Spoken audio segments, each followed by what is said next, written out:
ஆண்டவர் சொல்கிறாரு, உன் காரியத்தை நான் வாய்க்க பண்ணுவேன். கடந்த நாட்கள் எத்தனையோ பிரயாசப்பட்டு ஒன்றும் வாய்க்கலை, நடக்கலை, தடையாகி போகுது, என்ன பண்ணுறதுன்னு தெரிலன்னு ரொம்ப நாளாக ஜெபிச்சுக்கிட்டு இருக்கீங்கல்ல, ஆண்டவர் இந்த மாதத்தில் காரியத்தை வாய்க்க பண்ணுவேன் என்று வாக்கு கொடுக்கிறார். நீங்கள் 2 காரியம் செய்யணும். ஒன்று, உங்களுடைய வழிகளை அவர் கையில் ஒப்பு கொடுக்கணும்.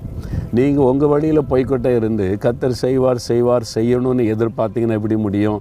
ஆண்டவர் சொல்கிறார், என் மகனே, என் மகளே, உன் வழிகளை என் கையில் ஒப்பு கொடு, நான் பார்த்துக்கிறேன், நீ எதுக்கு கலங்கி கொண்டு இருக்கிறேன்னு சொல்கிறார். 2வது, அவர் மேல் நம்பிக்கை வைக்கணும். சொந்த பலன் மேலே அல்ல, மனிதர்கள் மேலே அல்ல, அல்லது நமக்கு உதவி செய்வேன் என்று வாக்கு பண்ணி இருக்கிற அதிகாரத்தில் உள்ளவர்கள் மேலே இல்லை, கர்த்தர் மேலே. அவர் தான் என் நம்பிக்கை, அவர் வாய்க்க பண்ணுவார் அப்படின்னு விசுவாசத்தோடு சொல்லுங்கள். காரியம் வாய்க்கும்.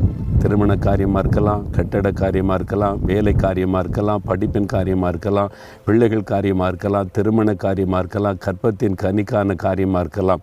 ஏதோ ஒரு காரியம் இந்த வாய்க்கணும்ல உங்களுக்கு ஆண்டவர் வாய்க்க பண்ணுவார். விசுவாசத்தோடு எதிர்பாருங்க, அற்புதங்களை காண்பீங்க.